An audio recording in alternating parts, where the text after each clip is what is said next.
Salmo 85. O título aí da minha mensagem é O Deus que Restaura. Basicamente é isso que o salmista ele vai clamar ao Senhor aqui, por uma restauração. Ou ele está pedindo forças a Deus para recomeçar, né? Pedindo forças a Deus, clamando a Deus por força para que eles pudessem continuar. E ele vai descrever que eles já haviam experimentado do poder de Deus em outro momento. E então, com base nisso, em tudo aquilo que Deus já havia feito, dos livramentos, das misericórdias do Senhor, então ele se achega a Deus mais uma vez, clamando ao Senhor por força para que eles pudessem mais uma vez prosseguir.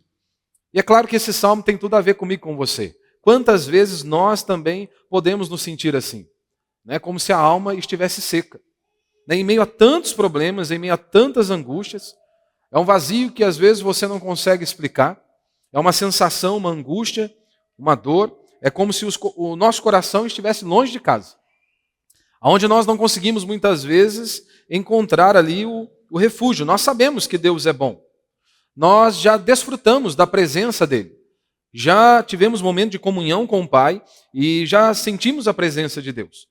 Já derramamos lágrimas em oração, já apresentamos as nossas vidas a Ele inúmeras vezes, já nos alegramos por meio da palavra do Senhor, aonde Deus falou conosco, fala conosco por meio de Sua palavra, e nós nos lembramos disso.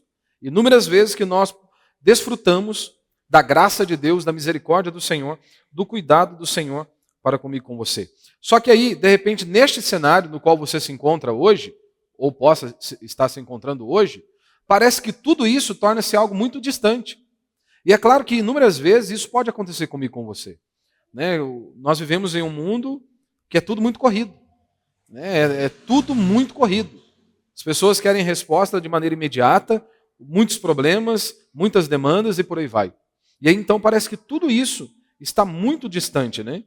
Mesmo que você venha para o culto, mesmo que você cante, mesmo que você dobre-se diante de Deus, parece que você está meio fraco, né? Parece que a gente está meio enfraquecido. O salmista ele vai tratar exatamente disso, ele vai mostrar exatamente isso. Mesmo confiando em Deus, e por isso ele começa com um coração grato a Deus, trazendo à memória tudo aquilo que o Senhor havia feito, né? Tudo aquilo que Deus havia operado, e por isso então ele se levanta em fé, clamando ao Senhor. Porque às vezes eu e você podemos não verbalizar, né? Mas às vezes lá no nosso íntimo há uma certa indagação, né? Há ali talvez uma indignação por conta dos problemas, por conta das demandas da vida. Parece que há ali ainda algo que precisa ser resolvido. E o contexto deste salmo aqui, basicamente, né, há quase que meio que unânimes, né? Todos vão afirmar, pelo menos a maioria aí dos estudiosos e comentaristas, eles vão afirmar que provavelmente seja após cativeiro babilônico, né? Ou seja, por isso que ele vai, já iniciando os versos iniciais do 1 a 3, descrevendo isso, né? Que Deus já havia os livrado, que Deus já havia operado. Então, basicamente, o pano de fundo era justamente esse, né? Um pós-cativeiro babilônico, né? Ou seja, o povo retornou do exílio pela misericórdia de Deus, esta é a ênfase do salmista do verso 1 ao verso 3. Só que veja, mesmo diante deste cenário, de Deus ter estendido sobre eles a misericórdia, ou seja, você se lembra, por conta da desobediência do povo, eles estavam sofrendo. Inúmeras vezes é exatamente isso que acontece comigo e com você. Nós sofremos porque nós desobedecemos a Deus. Nós sofremos porque nós não ouvimos a voz do Senhor. E foi exatamente isso que, mais uma vez, aconteceu com o povo de Deus. Deus havia dado inúmeras exortações, repreensões, e o povo simplesmente decidiu negligenciar. Eles não quiseram ouvir. Até que então, de fato, vem o caos, a miséria e a desgraça. E por 70 anos eles ficaram ali. Mas agora nós vemos que Deus, mais uma vez, estende da sua misericórdia, do seu perdão, da sua graça sobre o seu povo, e eles retornam. Só que veja, mesmo com esse retorno, eles precisavam viver com o caos. Eles ainda teriam que passar por esse processo de restauração, em todos os sentidos, da cidade, do templo, de tudo. Então, mesmo contemplando isso, o milagre, a misericórdia do Senhor, eles teriam que viver com esta situação, com este cenário, né? Ou seja, a terra estava arrasada. Se você se lembra, eu já falei sobre isso. O templo estava destruído. seja, eles estavam agora num processo, provavelmente o cenário aqui é nesse processo de reconstrução, que demorou longos anos, né, para que o povo pudesse estar ali, celebrando ao Senhor mais uma vez no templo. Mas então eles tiveram que enfrentar todo esse período. Então provavelmente esse seja o contexto, né, que o salmista ora ao Senhor e busca ao Senhor pedindo, né, esta restauração. Então vamos ler aí o Salmo. Senhor, favoreceste tua terra, restauraste os cativos de Jacó. Ou seja, então o Senhor restaurou. O Senhor estendeu das tuas misericórdias, o Senhor operou, restaurou os cativos. Como que ele restaurou? Perdoaste a maldade do teu povo, cobriste todos os teus pecados. Né? E aí você pode ver que há um interlúdio, ou uma pausa, ou selá, que a ideia de quando eles estavam entoando o salmo era levar o povo à reflexão. Ou seja, então toda vez que você olha para o salmo e tem uma pausa, um interlúdio, o objetivo desta pausa era justamente levar o povo que estava entoando ou ouvindo à reflexão. Então o salmista diz, olha, perdoaste a maldade do teu povo, cobriste todos os teus pecados. E aí o povo para, reflete, traz a memória. Não é isso que nós fazemos também na ceia? Ou pelo menos deveríamos fazer? Trazer à memória aquilo que Deus operou há mais de 2000 anos. E isso traz força, renovo sobre nós. E aí ele diz, retraíste, né? Como que o Senhor perdoou os nossos pecados? Quais são as evidências? E ele diz, retraíste toda a tua fúria, refreaste o furor de tua ira. Ou seja, como que nós sabemos que ele nos perdoou? O salmista está dizendo, porque ele refreou a sua ira. Ele nos perdoou dos nossos pecados. Ou seja, ele cobriu todos os nossos pecados. E aí nós lembramos lá, aqui do Antigo Testamento, né? Onde o sangue era aspergido justamente para aplacar a ira de Deus, no propiciatório. E aí então, olha, o Senhor cobriu todos os nossos pecados. E agora aí do verso 4 ao verso 7, ele vai descrever esse outro ponto, né? Que é justamente aonde ele está clamando a Deus ali pelo presente.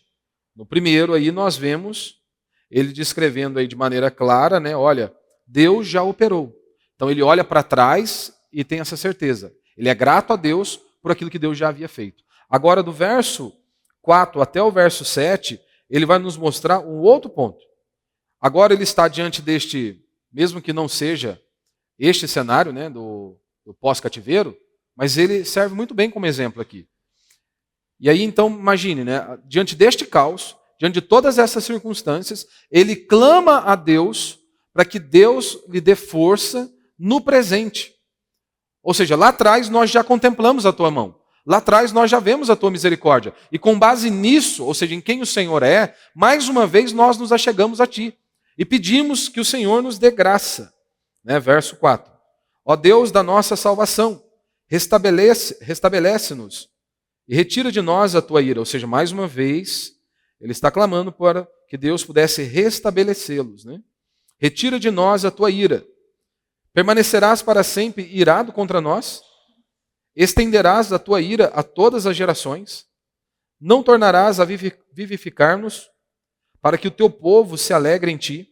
Senhor, mostra-nos o teu amor e estende-nos a tua salvação. Então veja, mesmo com aquela certeza de que Deus é misericordioso, que Deus já havia operado em outro momento, diante daquele cenário, diante daquela angústia, ele está tendo a sensação de que parece que Deus ainda está pesando a mão sobre ele. Né? E isso é justamente por conta dos nossos pecados. Nós também passamos por isso inúmeras vezes, não é? Você vai lá, confessa os seus pecados e parece que a mão de Deus não está sobre nós. Né? Você fica com aquela aparente sensação de que parece que Deus não está sendo favorável a nós. Nós temos isso justamente por conta dos nossos pecados. É justamente uma das consequências do nosso pecado. Né? E agora, então, no verso 8 em diante, ele vai depositar a sua confiança, a sua esperança nas promessas de Deus. Ou seja, é isso que lhe dá força para continuar. E é exatamente isso que eu e você também precisamos fazer constantemente nas nossas vidas. Independente de qual seja o cenário, ou qual o momento que você esteja vivendo, diante das angústias e aflições, você sempre precisa olhar esses 3 pontos. Olha o que Deus fez lá atrás, na vida do seu povo e na sua vida como indivíduo. Né? Clame a Deus hoje, né, para que Ele te dê força, sabedoria, graça, para que você possa continuar. E, mais uma vez, olhemos para o futuro, aonde nós depositamos em Deus a nossa confiança, a nossa esperança nas promessas dele, como ele vai dizer aí do verso 8 em diante. Né?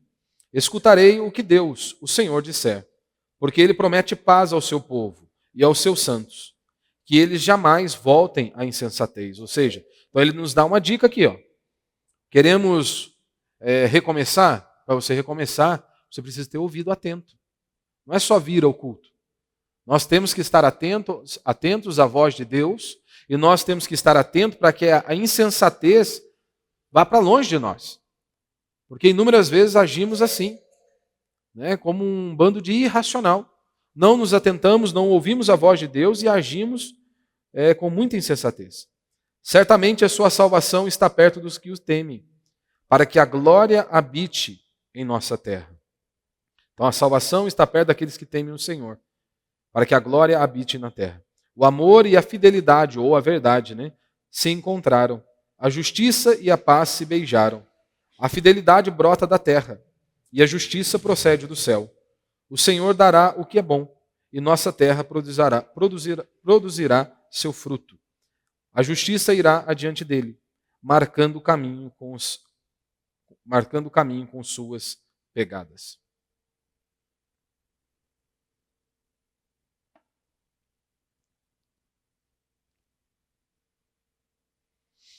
Então, como eu disse, às vezes você pode ter chego aqui, e às vezes, diante das circunstâncias da vida, você busca um recomeço. Né? Porque constantemente exige isso de nós. Né? Você precisa se adaptar, você precisa, o improvável acontece em sua vida, e você precisa desenrolar. Você tem que recomeçar. Você tem que começar novamente. Só que às vezes nós até queremos recomeçar, só que nós não conseguimos. E mesmo que conseguíssemos, né, nós não sabemos nem por onde recomeçar. Por onde recomeçar? Você está ali, às vezes, sem norte, sem rumo. E não apenas sem norte e sem rumo, mas também sem forças para trilhar algum caminho. E às vezes nós podemos nos sentir assim. Ou talvez você hoje possa ter entrado aqui sentindo exatamente isso. Se este for o seu caso, nós precisamos olhar para o salmista. O salmista está descrevendo justamente esse cenário de pessoas, e não apenas um indivíduo, mas a nação como um todo. A nação vivendo momentos de angústia e aflição. A nação vivendo momentos de angústia e aflição, e o povo ali precisando, mais uma vez, recomeçar. E mesmo entre esses recomeços, nós precisamos nos lembrar que nunca é fácil. Mesmo diante de um recomeço, há inúmeras dificuldades. Assim como eles estavam, mais uma vez, tentando erguer o templo, reerguer o templo, reestruturar a cidade, eles enfrentavam inúmeros problemas, inúmeras dificuldades. Né? O salmo de hoje é justamente para aquelas pessoas que estão assim, né? Que caiu em si, que encontra-se exausto, deprimido, ansioso, angustiado, aflito, sem rumo, sem força, muitas vezes sem alegria, mas que quer recomeçar, que precisa recomeçar. Então o livro de Salmos ele é tão precioso que ele não é apenas um registro, né, da espiritualidade do povo ali do Antigo Testamento. O salmista se parece muito comigo e com você. Né? As orações estão aqui justamente, e inúmeras vezes os salmistas eles rasgam o coração diante de Deus. Né? Nós estudamos aqui os salmos de Asaf, se você se lembra, num salmo Asaf está angustiado, no outro ele está totalmente confiante, e há esses altos e baixos, como eu e você também enfrentamos. E o grande ponto aqui no livro de Salmos é que eles não terminam, via de regra, dizendo que os problemas foram solucionados. Não, via de regra, os salmistas eles terminam cheios de fé, cheios de esperança, cheios de confiança, mesmo diante daquele cenário. E é exatamente isso que eu e você também nós precisamos fazer. Porque muitos querem se alegrar em Deus, muitos querem se levantar em fé, quando os problemas foram solucionados. Via de regra, não é isso que aconteceu aqui com o salmista. Eles se levantam com uma atitude diferente, com um coração cheio de fé, porque eles confiavam em Deus. O cenário, o caos, a desgraça e a miséria continuava diante dos olhos deles. Mas eles tinham uma confiança e uma dependência total no Senhor. E é exatamente isso que eu e você também precisamos todos os dias, meu irmão. Todos os dias das nossas vidas. Diante das dificuldades, diante das enormidades da vida, termos esta fé, a confiança total em Deus, mesmo que diante dos nossos olhos o caos esteja instalado, afinal de contas, nós recorremos ao Deus do impossível, não é? A Escritura diz que para o nosso Deus não há nada impossível. Então nós recorremos a Ele, clamamos a Ele, o único que pode reverter a situação. Então os Salmos, eles nos dão um bom relato de como deve ser a nossa experiência cristã em face de qualquer circunstância. E principalmente das circunstâncias difíceis, né? Das inúmeras adversidades que eu e você enfrentamos. Né? E este salmo em específico, ele vai tratar justamente sobre recomeço. Como recomeçar. E não apenas um recomeço à parte de Deus. Não, é um recomeço com Deus. Porque sem Ele, eu e você, nós não podemos nada. Se você nasceu de novo, o Espírito Santo habita em você, provavelmente você se lembra deste dia, aonde o Espírito Santo quebrantou o seu coração, abriu os seus olhos, trouxe vida, trouxe luz, trouxe clareza. E inúmeras vezes nós desfrutamos disso constantemente. Né? Todos os dias nós nos achegamos a Deus. Né? Todos os dias nós apresentamos a nossa vida, mais uma vez depositamos a nossa fé nele, a nossa confiança e a nossa esperança. Isso também foi uma verdade aqui na vida do salmista e da nação como um todo. Eles precisavam recomeçar. Eles estavam passando por um período difícil. E eles pediram perdão, e eles confiam em Deus, e eles olham então para o futuro. Não que fosse aquele pedido de perdão, sabe, sem vergonha, onde a pessoa peca e não há nenhum arrependimento genuíno. É simplesmente a pessoa ela está arquitetando. Ela verbaliza, né, o perdão, ela pede o perdão, mas no fundo, não há aquele desejo de mudança. Ela está apenas tentando cumprir um protocolo. Não é este o caso do salmista. E não deve ser o meu e o seu. Não é aquela pessoa que ela errou, pede perdão, mas é da boca para fora. Não, ela é por conta da nossa natureza. A palavra de Deus diz que se nós dissermos que não temos pecado, somos mentirosos. Enganamos a nós mesmos e a verdade não está em nós. Então nós somos pecadores, mas é aquele pecador arrependido. É aquele pecador que quando ele transgride a lei de Deus, quando ele transgride o mandamento do Senhor, o que ele mais deseja é prostrar-se diante do Senhor, pedir perdão dos seus pecados e confiar no perdão de Deus. Confiar, como diz João, né, se confessarmos os nossos pecados, ele é fiel e justo para nos perdoar os pecados e nos purificar de toda injustiça. E é isso que o salmista está fazendo. Ele está ali, mais uma vez, confiante, ou confiando em Deus, confiando no perdão dos pecados, como Deus já havia em outro momento operado. Mais uma vez eles clamam ao Senhor e buscam ao Senhor por esse recomeço. Se você se lembra, Davi também teve esse recomeço. Nós estudamos aqui o Salmo 51. O Salmo 51 vai descrever este recomeço pessoal na vida de Davi, não é? O Salmo 51, no verso 10, Davi diz o seguinte: ó Deus, cria em mim um coração puro, renova em mim um espírito inabalável. Ele diz, olha, não me expulses da tua presença, nem retires de mim o teu Santo Espírito. E aí no verso 12 ele diz, restitui-me a alegria da tua salvação e sustenta-me com um espírito obediente. Então ensinarei os teus caminhos aos transgressores e pecadores se converterão a ti. Mas ele está clamando a Deus por uma restituição. Restaura-me, ó Deus, restitui-me a alegria. E é exatamente isso que eles estão pedindo, né? Senhor, nós queremos nos alegrar em tua presença. Ou seja, eles estavam dizendo em outras palavras, o Senhor é tudo o que nós possuímos. O que vai de fato trazer alegria não são as coisas que o Senhor pode nos dar, mas é a tua presença, que nós nos alegremos na tua presença. Ou seja, que o Senhor de fato seja isso a nós, né? Tudo para mim e para você, né? E é exatamente este o anseio que o salmista está expressando aqui no Salmo 85, né? Nos versos 4 ao verso 7, onde ele diz, ó Deus da nossa salvação, restabelece-nos, retira de nós a tua ira, permanecerás para sempre irado contra nós, estenderá a tua ira a todas as gerações, não tornarás a vivificar-nos, para que o teu povo se alegre em ti. Senhor, mostra-nos o teu amor e estende-nos a tua salvação. Como eu disse, mesmo que o pano de fundo não seja o exílio, né, o pós-cativeiro, se encaixa perfeitamente. Se encaixa perfeitamente. Né, e é exatamente isso que eu e você também precisamos, né? E agora, o que nós fazemos diante de circunstâncias como essa? Assim como os nossos irmãos lá atrás estavam diante deste cenário, mesmo após um retorno do cativeiro, encontraram todo aquele cenário de desgraça, caos e miséria por todo lado. O mesmo pode acontecer comigo e com você. Né? Talvez não nas proporções, né? Com certeza, como descrito aqui, mas nós podemos nos encontrar em circunstâncias assim. O que o povo de Deus faz em tais circunstâncias? Como o povo de Deus procede em seus recomeços? Como nós devemos proceder? O que se faz quando se quer recomeçar, mas não se tem força? Essa é a resposta aqui do salmista. É isso que o salmista está nos mostrando aqui. Esse é o caminho, né, para que eu e você possamos encontrar essas respostas, né, a essas indagações. Então nós vamos, se Deus assim permitir, olhar para isso, né, para esses princípios que o salmista está nos ensinando, de como recomeçar. Mesmo aquele cristão que ele possa ter entrado desanimado, angustiado, aflito, como que ele pode virar essa chave?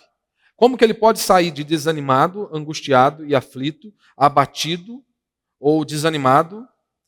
Agora ele passa para o outro lado, aonde ele se alegra no Senhor, ele se regozija em Deus e ele então, mais uma vez, é renovado pelo Senhor. Então, basicamente, nós podemos ver aí 3 princípios, como eu disse. Do verso 1 ao verso 3, ele está nos chamando a recordar das misericórdias do Senhor no passado. Ou seja, olhe para o passado e veja o que Deus fez. E não apenas isso, tá? Do verso 4 até o verso 7, ele diz, recorra a Deus em oração. Ou seja, recorra a Deus em oração pelo presente. Eu olho para trás e então eu lembro de tudo aquilo que Deus fez. Hoje, diante do meu caos, eu chego diante de Deus e apresento o meu caos a Ele. Eu apresento a minha angústia, a minha aflição a Ele. E aí então ele termina, né, do verso 8 em diante, chamando, né, convocando a cada um de nós a nos reanimarmos, né, com as promessas de Deus para o futuro, né, onde Deus há de nos guardar, nos proteger. Por isso, primeiro princípio aí de maneira breve, né, lembre-se do que Deus já fez no passado.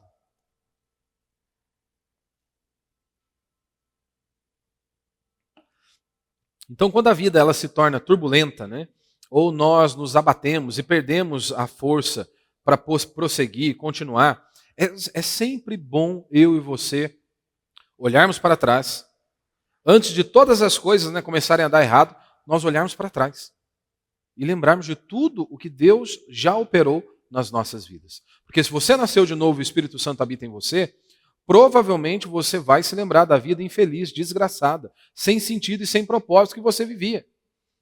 Você podia ter dinheiro, podia estar nos melhores lugares e mesmo assim havia um vazio. Porque esta é a realidade de todo homem sem Deus. A palavra de Deus diz, olha, para os perversos diz o meu Deus não há paz. E perverso ali não é o homicida, o adúltero, não.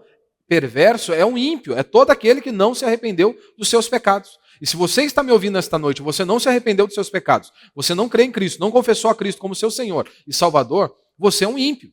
E não há alegria plena. Você pode pôr um sorriso no rosto, mas você sabe muito bem o que é colocar a cabeça sobre o travesseiro e há ali um rombo existencial. Para os perversos, diz o meu Deus, não há paz. Eles podem ter dinheiro, eles podem ter sucesso, eles podem conquistar inúmeras coisas neste mundo. Mas a paz verdadeira, a paz genuína, a paz que o mundo não pode roubar, só os filhos de Deus têm. Jesus garantiu isso. A paz que eu vos dou, o mundo não pode roubar. Então, o primeiro passo é esse. Se você não nasceu de novo, se você não se arrependeu dos seus pecados, é loucura você tentar recomeçar. Sozinho. Você tem Deus como seu inimigo. Essa é a real situação. Porque macumba, olho gordo, inveja, essas coisas são café pequeno. Aquele que não crê no Filho, aquele que não se arrependeu dos seus pecados, ele tem Deus como seu inimigo. Ou seja, ele está condenado. Então o caminho de volta, o primeiro passo para aquele que não nasceu de novo é se arrepender dos seus pecados. É crer em Cristo Jesus, confiar em Cristo Jesus. E para aqueles que nasceram de novo, para aqueles que estão na peleja, é olhar e lembrar-se disso. De onde Deus me tirou, de onde Ele me arrancou. Ou seja, confiar plenamente nele.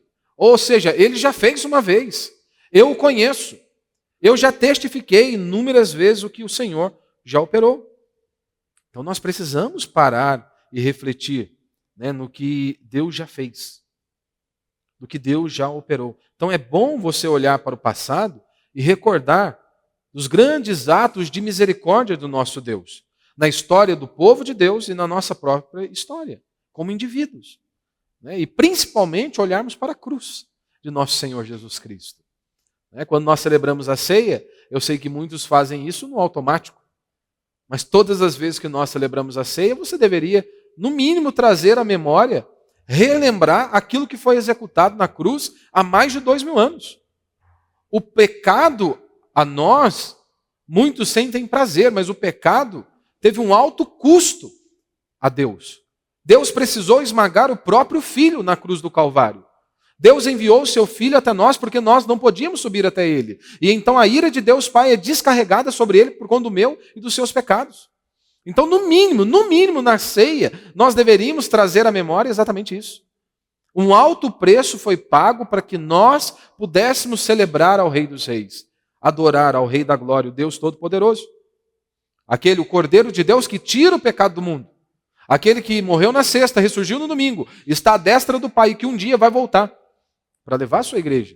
E aqueles que nasceram de novo, é claro, passarão a eternidade conhecendo a Deus, bendizendo ao Senhor. Então precisamos olhar para esse ato de misericórdia divina, e o maior de todos os atos, né? Deus enviando o seu próprio Filho.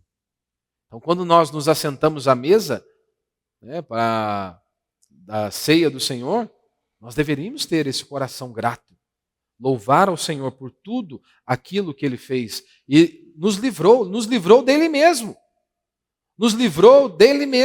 da ira dele ser descarregada sobre nós. Porque se não fosse Cristo no meu e no seu lugar, a ira seria descarregada sobre nós. E justa ira seria descarregada sobre nós. Não seria nada de injusto, porque o salário do pecado é a morte. Então nós todas as vezes deveríamos agradecer. Olharmos para o passado, na ceia de nosso Senhor Jesus Cristo, e celebramos como Cristo, a obra de Cristo, os feitos dele na cruz do Calvário, no meu e no seu lugar, reprimiu a fúria, a ira ardente de Deus que deveria cair sobre todos nós. E como recordar, né, dessas misericórdias de Deus no passado? Como que nós deixamos isso vivo em nosso coração? Porque afinal de contas, meu irmão, eu e você, nós somos propensos a nos esquecer dos atos de bondade de Deus, né? Basta nós olharmos para a Escritura. O povo está ali sofrendo, passando por inúmeras dificuldades. De repente Deus dá um alívio, dá um refrigério, dá um socorro, dá o livramento. O povo fica feliz, começa a caminhar. Momentos após isso, o povo começa a murmurar, blasfemar, reclamar. Esta é a exata descrição de todos nós que estamos aqui. Nós simplesmente esquecemos de todas as coisas que Deus nos faz. Nós simplesmente esquecemos. Um simples tempo que passa, pronto. Quem tem filho sabe, né? Seu filho fica em cima de você, né? Que ele quer uma coisa, quer uma coisa, quer uma coisa. Aí você diz que não vai fazer. De repente você lança ali uma negociação. Olha, vamos fazer assim então. Se você cumprir a regra, você vai receber isso. Passa-se o tempo e pouco tempo, os nossos filhos já esquecem. Não sei o seu, o meu pelo menos parece que dá uma amnésia nele. Pouco tempo. Já se esquece do combinado. Ele esquece do combinado, então eu passo a ser o injusto da história. Se você é pai, você já passou por isso, você torna-se então a ser o injusto da história. O que isso tem a ver comigo, com você? Nós fazemos isso o tempo todo com Deus. Nós esquecemos de tudo que Ele fez. Nós esquecemos dos seus atos de misericórdias por nós. De tudo aquilo que Deus operou em nós. De tudo aquilo que Deus nos livrou. E acima de tudo da condenação eterna. Nós simplesmente esquecemos. Por que nós temos que recordar das misericórdias de Deus no passado? Porque nós somos tentados a nos revoltar quando nós estamos sofrendo. Por isso você precisa trazer à memória aquilo que Deus fez no passado. Porque quando você está passando pelos vales da vida, você vai ser tentado a se levantar contra Deus. Seja em meio ao vale do luto, do desemprego, das angústias, das aflições. Sempre haverá queremos colocar Deus contra a parede. Queremos nos revoltar. Queremos questionar quando nós sofremos. Por isso nós temos que trazer à memória, ou seja, recordar as misericórdias de Deus no passado. E não apenas isso, Precisamos recordar as misericórdias de Deus no passado para manter ardente a chama do louvor em nosso coração. Ou seja, mesmo que o cenário esteja totalmente destruído, mais uma vez eu me lembro quem é o meu Deus. Mais uma vez eu me lembro quem é o meu Senhor. De todo o seu poder, de toda a sua bondade, de toda a sua misericórdia. E eu creio então mais uma vez que Ele há de fazer, que Ele há de me sustentar, que Ele há de me conduzir. Então nós precisamos recordar das misericórdias do nosso Deus no passado. E sobretudo, da obra de Cristo na cruz do Calvário. Que por mais que você esteja angustiado e aflito, nenhum de nós merecemos. Nós merecemos a morte e o inferno. Então, se você nasceu de novo, o Espírito Santo habita em você, todos os dias você deveria levantar e, ao abrir os olhos, dizer: louvado seja Deus, porque a graça dele alcançou um pecador como eu. E ele me deu mais um dia de vida. Segundo, clame a Deus pela restauração que só Deus, clame pela restauração que só Deus pode dar. Ou recorra a Deus em oração pelo presente, pelo momento que você está vivendo. Você precisa recorrer a Deus em oração. Só Deus pode restaurar. Só Deus pode operar nas nossas vidas. Nós somos tolos, achamos que nós damos conta do recado, que basta nós mexermos alguns pauzinhos e tudo vai se encaixar. Nós precisamos do Senhor. Ou seja, diante de tudo aquilo que Ele fez, como Ele descreveu aí do verso 1 ao verso 3, como que eles iriam interpretar o presente estado deles? Como que eles iriam interpretar? Parecia que Deus ainda estava meio descontente com eles. Conforme ele descreve aí no verso 4, ó Deus da nossa salvação, ele tem certeza. O Senhor é o meu Salvador, o Senhor é aquele que nos livrou lá atrás. Mas ele pede: restabelece-nos e retira de nós a tua ira. Ou seja, parece que Deus está descontente com o povo. E continuava a sua ira sendo descarregada sobre eles. E então ele ora a Deus. Então, meu irmão, isso nos leva a entender que há momentos em que o nosso pecado nos causa essa sensação de que Deus, ele continua irado, indignado, e distante de nós. Mas isso é o efeito dos nossos pecados. Sofremos por conta disso. Isso não é uma realidade. E é por isso que nós sempre ficamos com a Escritura. O meu coração pode me levar a sentir isso, que eu estou sozinho. A minha mente também pode me pregar uma peça, eu analiso o cenário e parece que eu estou sozinho. Mas quando eu vou para a minha Bíblia diz que dos textos muito claro é: eu estou com vocês todos os dias, até a consumação dos séculos. Ou seja, ele garantiu estar comigo. E eu preciso ficar com o que a Escritura diz. Ou como Paulo vai dizer: nada poderá nos separar do amor de Deus. Nada e nem ninguém poderá nos separar do amor de Deus em Cristo Jesus. Então eu e você, nós não podemos deixar Satanás tentar apagar a agulha da fé, ou a fagulha que há ali. A fagulha de fé. Nós temos que olhar para a Escritura. Não é? João vai dizer em sua primeira epístola: se nós afirmarmos que não temos pecado, somos mentirosos. Mas logo após ele vai dizer: nós precisamos confiar em Deus. Nós somos pecadores, sem dúvida alguma. E a maior prova do nosso pecado é que Deus não é a nossa maior fonte de prazer. Deus não é a nossa maior fonte de delícia. Nós buscamos nos preencher com qualquer outra coisa, menos Deus. Deus, às vezes, ou quase sempre, ele está em último lugar. Deus, quase sempre, ele nem passa na lista do top 10 da nossa vida. Ele nem entra, talvez, nesta lista. E não se engane, aquilo que você mais teme é o seu Deus. Tem gente que diz que não tem medo de morrer, mas ele tem medo de sofrer. Medo de morrer eu não tenho não, mas eu tenho medo de ficar sofrendo. Agonizando ali. Ora, eu não tenho medo de morrer, mas tenho medo de sofrer. Então o sofrimento tornou o seu Deus. Tornou-se o seu Deus. O sofrimento. Pois aquilo que você mais teme é Deus para você.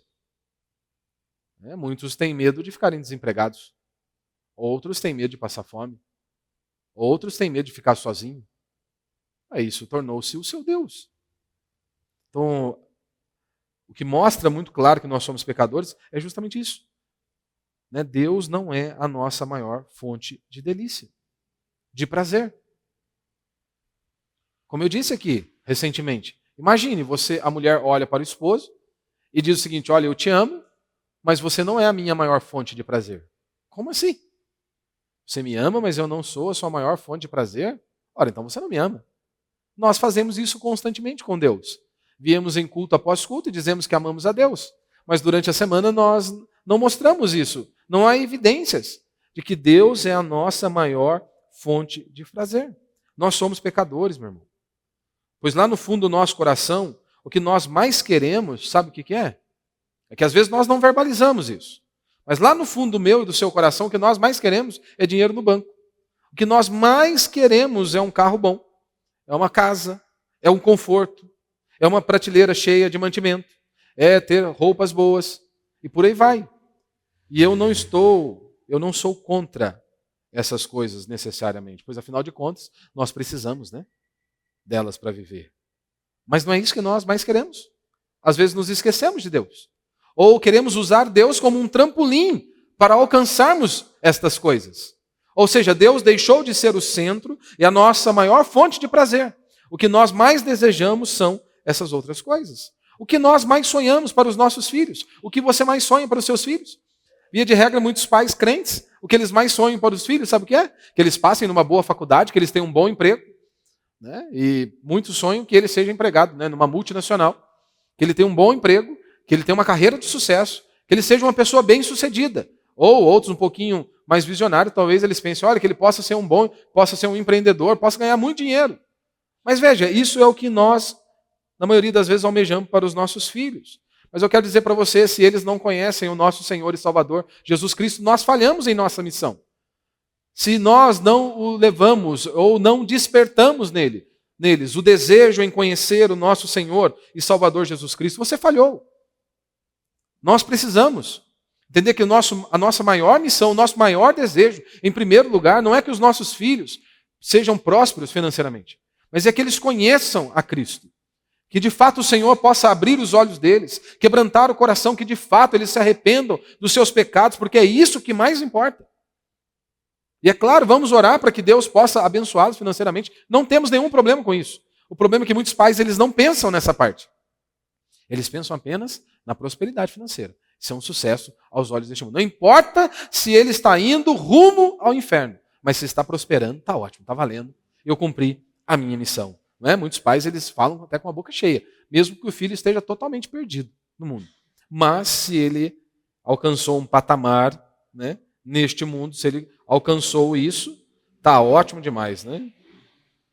Aí a pergunta que você tem que fazer, meu irmão, é: como que o seu filho vai ter desejo, sede por Deus, desejo em conhecer a Deus? Ele vê você com a Bíblia na mão? Ele vê você com os seus joelhos dobrados, orando a Deus? Ele vê isso em você? Porque não adianta nada você falar para ele, olha, pega a Bíblia. Se ele não vê você com a Bíblia na mão. Não adianta nada você falar para ele, você tem que orar a Deus. Você tem que temer a Deus, se na prática ele não vê temor algum na sua vida. Ele não vê você buscando a Deus e clamando a Deus. Se ao invés dele ver você com a Bíblia na mão, ele vê você só no Zap Zap. Ele vê você só no Instagram, perdendo o seu tempo. Nós somos pecadores. O nosso coração deseja tudo, menos Deus. E é por isso que nós temos que estar atentos. Realmente somos pecadores, cometemos pecados, mas em Cristo Jesus, Ele pagou a conta. É Ele que nos perdoa dos nossos pecados. E é por isso que você precisa olhar para a sua vida hoje e ver, eu tenho sido isso. Essa referência, meu filho, quando ele olha para mim, ele vê ali um exemplo de uma pessoa que teme a Deus, que ama a Deus, que busca o Senhor. E se você tem falhado nessa área, o que você tem que fazer é se arrepender dos seus pecados, pedir perdão a Deus e falar, Deus, me dê força, me dê graça, para que de fato eu possa fazer a diferença na vida dos meus filhos. Porque João vai dizer isso em sua epístola. Se nós pecamos, nós temos um advogado agora, que é Cristo Jesus. Nós não podemos viver sobre a acusação de Satanás.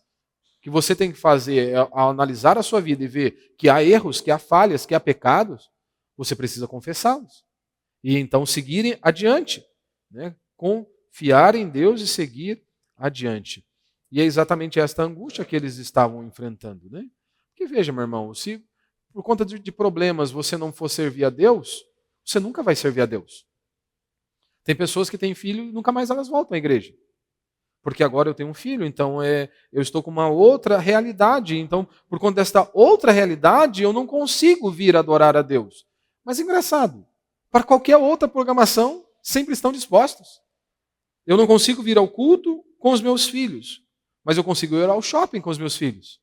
Eu consigo ir a uma festa com os meus filhos. Eu consigo ir a qualquer lugar com os meus filhos, menos na igreja. Ou Deus, de fato, não é o centro da nossa vida? É que às vezes nós não temos coragem, né, para verbalizar isso. Nós não temos coragem para verbalizar o que está ali do nosso coração, né? Porque, meu irmão, problemas, eles sempre vão existir, eles nunca acabam. Então, se você deixar um problema tornar-se esse empecilho para você buscar a Deus, você nunca irá buscar a Deus. E agora eles estavam pedindo isso, que Deus pudesse reanimá-los. Para que eles pudessem, de fato, encontrar alegria, mais uma vez, em Deus. O deleite deles está em Deus, né? Ou seja, aqui eles estão clamando a Deus, o Deus Todo-Poderoso, cujo amor eles já haviam desfrutado, cujas misericórdias eles já haviam conhecido. É por isso que Deus sempre exortou o seu povo, né? Olha, vocês precisam transmitir às gerações futuras tudo aquilo que eu fiz, para que eles saibam que eu sou Deus. Ou seja, para que eles me conheçam. Então, se você hoje, né, encontra-se em meio a dificuldades, angústias e aflições, o que você precisa fazer é recorrer a Deus em oração. Pelo presente, pelo hoje. Deus rasga o seu coração diante dele. Apresente a sua causa, né, diante dele. E busque o Senhor. E por último, né, reanime-se ou confie nas promessas de Deus, né?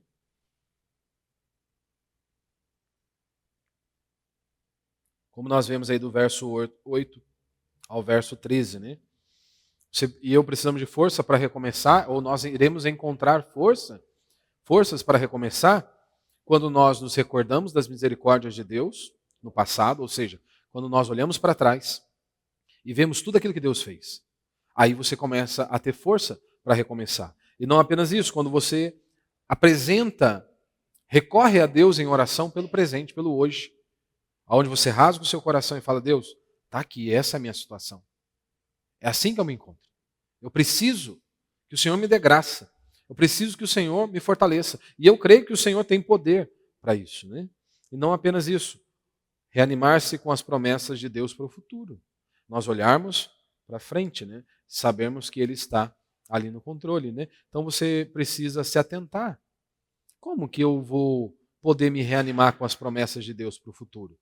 O salmista está dizendo, olha, escutarei o que Deus está falando. Seus ouvidos precisam estar abertos a Deus. Ou seja, você precisa estar ali prostrado diante do Senhor. E ele diz, olha, o coração dedicado à glória dele, né? No verso 9, né? E também ele está ali, mãos e pés à obra do Senhor, para trabalhar mesmo. Então os nossos ouvidos precisam estar abertos a Deus. Ou seja, clamar na hora do aperto, meu irmão, o mundo clama. Na hora da dificuldade, todos abrem os lábios. Mas nós não fomos chamados a isso. Isso não basta. É preciso nós darmos atenção à palavra de Deus. Devemos ouvi-lo, porque só Ele vai falar de paz, de quebrantamento, de refúgio, de refrigério, que eu e você precisamos. Então nós precisamos estar atentos. Né? Vivemos nesse mundo agitado, né? Eu vejo os jovens, né? Uma dificuldade em se concentrar. Uma dificuldade, né? Uma dificuldade gigantesca em se concentrar. Não consegue ficar parado. Se mandar alguém ficar parado 3 minutos, parece que vai infartar. Parece que o coração vai sair pela boca. Não conseguem mais. E às vezes nós também não conseguimos. Tantas coisas competindo, né, com a sua atenção. Por exemplo, se você vem para o culto, eu acho que o mínimo que você teria que fazer é colocar o seu celular no modo avião. Penso eu assim. O mínimo que você deveria fazer. Né, porque o culto é a Deus. A não sei que você tenha alguém que esteja lá no leito do hospital, alguma coisa assim desse tipo, mas né, põe pelo menos no silencioso, né? Senão aí você me ajuda, né? Mas, no mínimo, deveria estar aqui no modo avião. Eu vim para ouvir o meu Deus.